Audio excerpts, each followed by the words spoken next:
राहुल एक होनहार मेहनती लड़का था जिसके लाइफ में बस एक ही प्रॉब्लम थी कि वो सोचता बहुत था। किसी ने उसे कुछ कह दिया तो सारा दिन उसके बारे में सोचना और हर्ट होना, प्लान के अकॉर्डिंग रिजल्ट ना मिले तो फिर अपने आप को कोसना, ये सब उसकी डेली की आदत बन चुकी थी। धीरे धीरे वो ओवर थिंकिंग की आदत ने उसे ऐसा बना दिया कि वो किसी काम पर फोकस ही नहीं कर पाता था, ना ही किसी के साथ उसके रिलेशंस अच्छे थे। उसे लगने लगा लाइफ उसके साथ बहुत अनफेयर हो चुकी है। वो इस कदर डिप्रेस हो गया कि उसे सुसाइडल थॉट्स आने लगे। ऐसे में उसका एक फ्रेंड आया एंड उसे एक मॉन्क के पास ले गया। राहुल ने मॉन्क से कहा, मैं बहुत ज्यादा परेशान हो गया हूँ और कुछ भी अच्छा नहीं चल रहा है मेरी लाइफ में, मैं क्या करूँ समझ ही नहीं आ रहा। मॉन्क बिना कुछ कहे अंदर गया और एक पानी से भरा ग्लास लेकर आया और राहुल को पकड़ने को दे दिया। 5 मिनट बाद मॉन्क ने राहुल से पूछा, कैसा लग रहा है? राहुल ने जवाब दिया, सब ठीक है। फिर 2 घंटे बाद मॉन्क ने राहुल से पूछा, कैसा लग रहा है? राहुल ने कहा,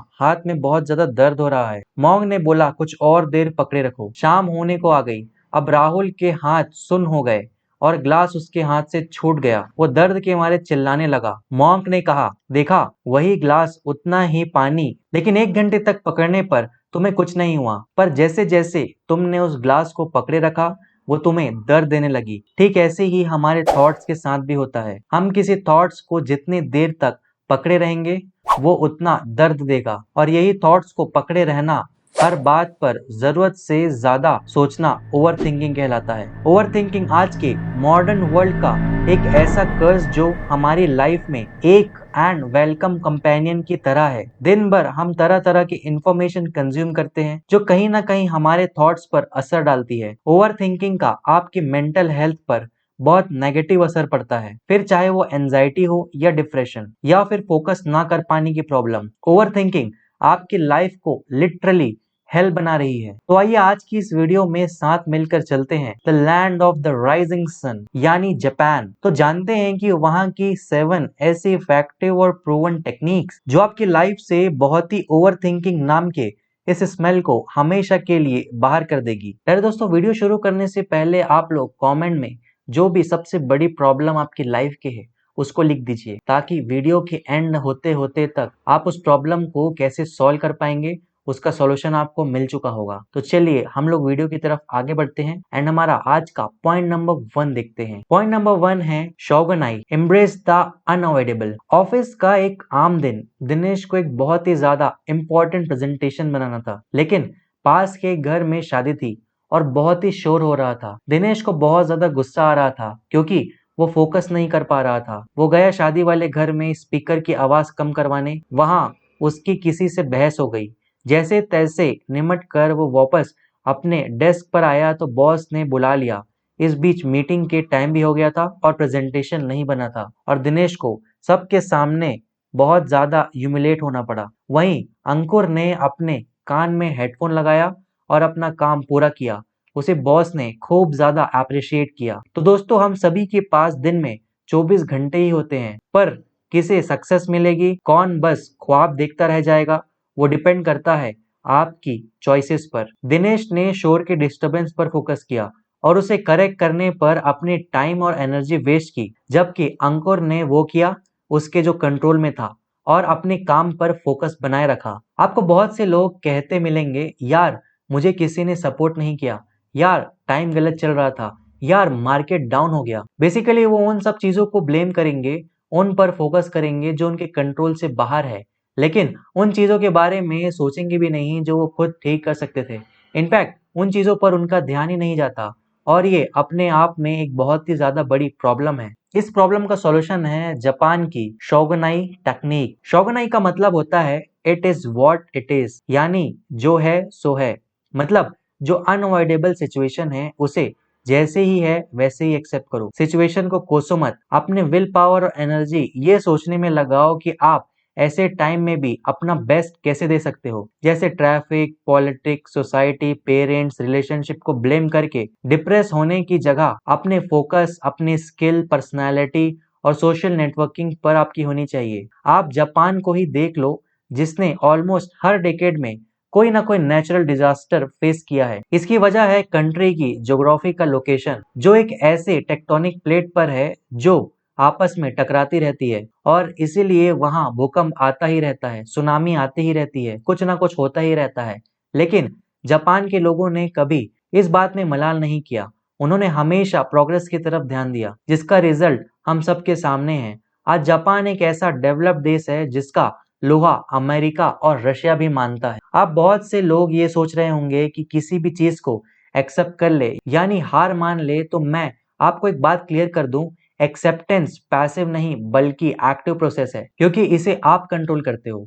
अब आइए देखते हैं प्रैक्टिकल एप्लीकेशन ऑफ शोगनाई। शोगनाई के एप्लीकेशन हर एक की लाइफ में अलग है और हर सिचुएशन में अलग है। जैसे कोविड-19 के टाइम साइंटिस्ट के लिए शोगनाई का मतलब था कि वो हर समय कोविड के खतरे के बीच में रहते हुए अपना काम करते रहे। उन्हें एक्सेप्ट करके ही वैक्सीन बनाने की हिम्मत मिली। जबकि आम लोगों के लिए शोगनाई का मतलब था कि वो एक्सेप्ट करे कि घर पर ही रहना है, यानी कि एक दिन रात काम करने को करना एक्सेप्ट कर रहा है और दूसरे को काम पर ना जा पाने की बोरियत को एक्सेप्ट करना था। इस तरह से आप भी फिगर आउट करना कि आपकी लाइफ का शोगुनाई क्या है, जिससे कि आप एक पीसफुल एंड हैप्पी लाइफ जी पाओ। पॉइंट नंबर 2 है शिनरिन योकू, यानी कि फॉरेस्ट पैथिंग या फिर स्पेंडिंग टाइम इन नेचर। कभी कभी मन करता है कि सब कुछ छोड़कर कहीं जंगल में चले जाऊं, जहां कोई मुझे जानता ना हो, कोई फोन ना हो, कोई टेक्नोलॉजी ना हो, बस मैं हूं और नेचर की शांति में एक बड़ा सुकून हो। मुझे यकीन है कि आप में से कई लोग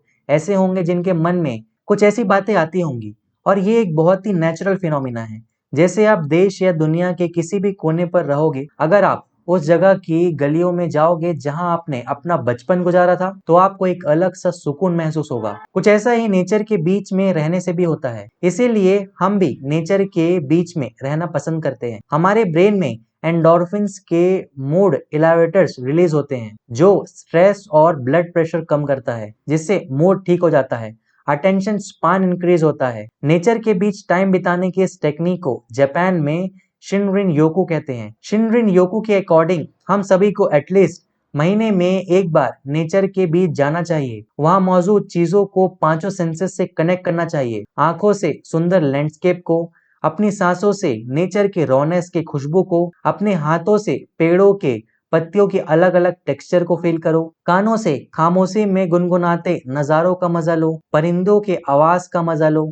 इस टेक्निक से केवल आप ओवर थिंकिंग से छुटकारा नहीं पाओगे, बल्कि आपका माइंड फोकस और क्रिएटिव भी होगा। कई साइंटिफिक रिसर्च में ये प्रूव हुआ है कि नेचर के बीच बैठने से लोगों को ज्यादा बेटर आइडियाज आते हैं। शिनरिन योकू को 1982 में सबसे पहला तोमाहिदे आकियामा ने कॉइन किया था, जबकि Japanese ministry of forest agriculture and fisheries के डायरेक्टर थे। आकियामा ने एक रिसर्च कंडक्ट करवाई थी, जिसमें ये पता चला था कि इसका मेंटल हेल्थ पर पॉजिटिव इफेक्ट पड़ता है। जापानीज साइंटिस्ट ने भी ये पाया कि पेड़ों से रिलीज होने वाले केमिकल्स ब्रेन में मोर एलिवेटर हार्मोन्स रिलीज करवाते हैं, जिससे नेचर में जाते ही इंस्टेंटली लोगों का मूड अच्छा हो जाता है और नेचर की खूबसूरती से कुछ इस तरह से कनेक्ट होते हैं तो उनका फोकस प्रेजेंट में रहता है, जिससे ओवर थिंकिंग नहीं होती। आजकल ये बढ़ते अर्बनाइजेशन के कारण हम कंक्रीट के आलीशान दीवारों के बीच रहने लगे हैं, लेकिन आज भी हम इन्हीं जंगलों से बिलोंग करते हैं। इसलिए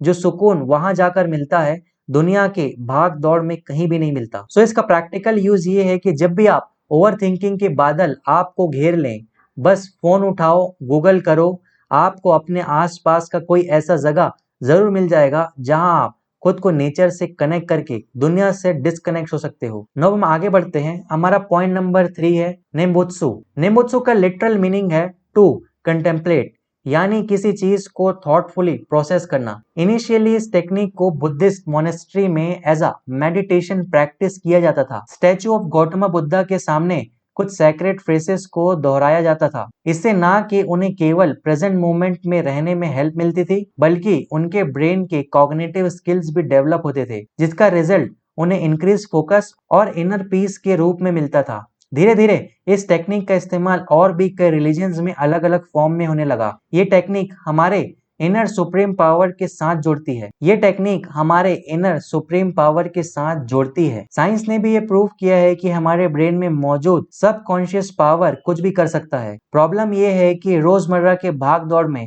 हम उसके बेनिफिट्स को एंजॉय कर ही नहीं पाते। नंबर 3 टेक्निक आपको हेल्प करेगी अपने ब्रेन में मौजूद सबकॉन्शियस पावर को टैप करके अपने थॉट्स को कंट्रोल करने में, ताकि आप लाइफ में सक्सेस और हैप्पीनेस हासिल कर पाओ। नाउ आइए इसका प्रैक्टिकल यूज देखते हैं। ओवर थिंकिंग क्या है? अपने थॉट्स के बेलगाम इधर उधर भागना ही ओवर थिंकिंग कहलाता है। फिर इससे खत्म करने के लिए आपको कुछ ऐसा करना होगा जिससे आप माइंडफुल रह सको, ताकि जब भी आपके थॉट्स भागने की कोशिश करें आप उन्हें लगाम लगाकर खींच पाओ। और इसके लिए नेम्बुत्सु एक बेहतर तरीका है। और इस टेक्निक की सबसे अच्छी बात यह है कि इसे आप डेली लाइफ का हिस्सा बनाने के लिए आप केवल सुबह शाम सिर्फ 10-15 मिनट्स का टाइम चाहिए। जैसा भी टाइम आपने सेट किया है उस समय पर आप एक शांत जगह पर बैठ जाइए। अगर आप एक मुस्लिम हैं तो कुरान की कोई आयत आप दोहरा सकते हैं। अगर आप हिंदू हैं तो वेदास की कोई श्लोक दोहरा सकते हैं। अगर आप एक क्रिश्चियन हैं तो बाइबल का कोई वर्स दोहरा सकते हैं, या फिर कोई भी आप जिस धर्म को मानते हैं उसका कोई भी एक सेक्रेट फेस जिसे आप चुन लिए हैं वो आप दोहराना शुरू कर दीजिए। और 10 से 15 मिनट आप उसे रीड करो। चाहो तो ऑडियो के जरिए भी सुन सकते हो। अगर इस बीच कोई थॉट परेशान करता है तो वापस अपने ध्यान को उस फ्रेज की तरफ ले आओ। बस आपका काम हो जाएगा।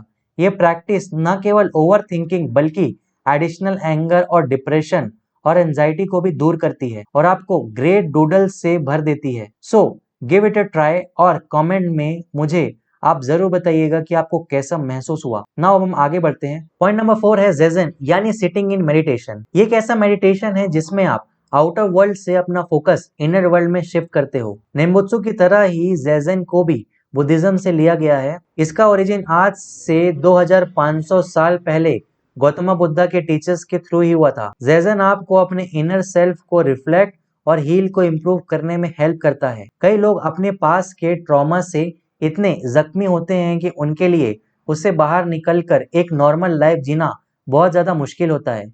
ऐसे में ज़ेज़ेन एक सेवियर का काम कर सकता है। आइए देखते हैं इसका प्रैक्टिकल लाइफ यूज क्या है। सबसे पहले शांति से घर के कोई पीसफुल कॉर्नर में आप बैठ जाइए। अपने पोस्चर को अपर राइट और स्ट्रेट रखो। ये एक ऐसी पोजीशन है जिससे आपका ब्रेन और स्पाइनल कॉर्ड आपस में कनेक्ट होती है, जिसमें आप सेंट्रल और ऑटोनोमस नर्वस सिस्टम एक साथ ही काम करता है, जिससे कि आपकी बॉडी आपके सराउंडिंग ज्यादा अवेयर फील करती है और आप प्रेजेंट मोमेंट में फोकस कर पाते हो। अपराइट पोजीशन में बैठने के बाद पैरों को लोटस पोज यानी कि पद्मासन में प्लेस कर लो। अब आप अपनी आती जाती सांसों पर फोकस फिक्स करो और इस बीच आपके थॉट्स यहाँ वहां भागे, घबराओ मत। बस एक ऑब्जर्वर की तरह उस थॉट्स को गुजर जाने दो और वापस अपने सांस पर फोकस करने की कोशिश करो। इस तरह आप खुद के थॉट्स से डिटैच करना सीख जाओगे और अब आपको ऐसा एहसास होगा कि आप वो नहीं हो जो आपको नेगेटिव थॉट्स आपको बनाए रख रहे हैं। आप एक फुलफिल्ड और हैप्पी इंडिविजुअल हो चुके होंगे। नाउ हम आगे बढ़ते हैं। पॉइंट नंबर 5 है गमन। जापान के वर्क डे का एक आम दिन जहां लगभग 2 करोड़ लोग रोज दुनिया के one of the biggest Subway में से एक पर खड़े होकर अपनी ट्रेन का इंतजार कर रहे होते हैं। इंडिया में तो लोग एक दूसरे को कुचलकर आगे बढ़ने लगते हैं एंड लड़ाइयाँ होने लगती है, पर जापान में किसी के चेहरे पर कोई शिकायत नहीं दिखेगी। सब लोग बड़े ही पेशेंटली अपनी बारी का इंतजार करते हैं। जो कहां से आता है जापानी लोगों में डिसिप्लिन और इतना पेशेंस। दरअसल जापान में बचपन से ही डिफिकल्ट सिचुएशन में रिजिलियंट और टॉलरेंट करना सिखाया जाता है। इस टेक्निक को गमन कहते हैं। जब हमारा देश में बच्चा जिद करता है तो या तो उनकी जिद पूरी कर दी जाती है या उन्हें डांट कर चुप करा दिया जाता है, और जापान में ऐसा नहीं होता। जापान में जब बच्चा जिद करता है तो उसके पेरेंट्स उसे एक कोने में तब तक बैठने के लिए कहते हैं जब तक वो शांत ना हो जाए, और इसी तरह वो बच्चा अपने इमोशन को काबू करना सीख लेता है। इस टेक्निक को गमन कहते हैं। जापान में गमन as a sign of maturity बोलते हैं। इतिहास गवाह है कि जापान में किसी भी कंट्री के मुकाबले सबसे ज्यादा नेचुरल डिजास्टर फेस किए हैं, लेकिन इन डिजास्टर के बीच एक जापान के लोगों का एंड्योरेंस और पेशेंस जापान के लिए वरदान साबित हुआ। ये टेक्निक इस प्रिंसिपल पर बेस्ड है कि जब भी इंसान किसी डिफिकल्ट सिचुएशन में होता है तो उसके इमोशन उन पर हावी हो जाते हैं और लॉजिकली नहीं बल्कि इमोशनली सोचने लगते हैं, जिससे डिसीजन गलत होने के चांसेस बढ़ जाते हैं। पर अगर आप गमन को अपने डेली लाइफ का हिस्सा बनाओगे तो आप इमोशन कंट्रोल करके थॉट्स को रिडायरेक्ट कर सकते हो, खुद को ओवर थिंकिंग से बचा सकते हो। अब आइए देखते हैं इसका प्रैक्टिकल लाइफ में यूज। वैसे तो गमन एक ग्रेजुअल प्रोसेस है, लेकिन अगर आप इसे डेली लाइफ फॉलो करोगे तो कुछ ही हफ्तों में आपको इसके बेनिफिट्स देखने जरूर मिलेंगे। अभी केवल इतना ही करना है कि आपको हर दिन प्लान करना है, चाहे आपका मन करे या ना करे। आपको सारे काम करने हैं, चाहे आप बीमार हो तब भी, चाहे आपको अच्छा लग रहा हो तब भी। धीरे धीरे आप अपने नेगेटिव इमोशन पर काबू करना सीख जाओगे। बेसिकली आपको केवल आउटकम पर फोकस करना है, चाहे प्रोसेस कितने भी मुश्किल हो। एक एक स्टेप बढ़ाते रहना है, मंजिल तक आपको पहुंचना ही है। ये चीज आप अपनी डेली लाइफ में प्रैक्टिस कर सकते हैं। अब हम आगे बढ़ते हैं। पॉइंट नंबर 6 है वाबी साबी। आपको पता है कि लाइफ का सबसे बड़ा सच क्या है?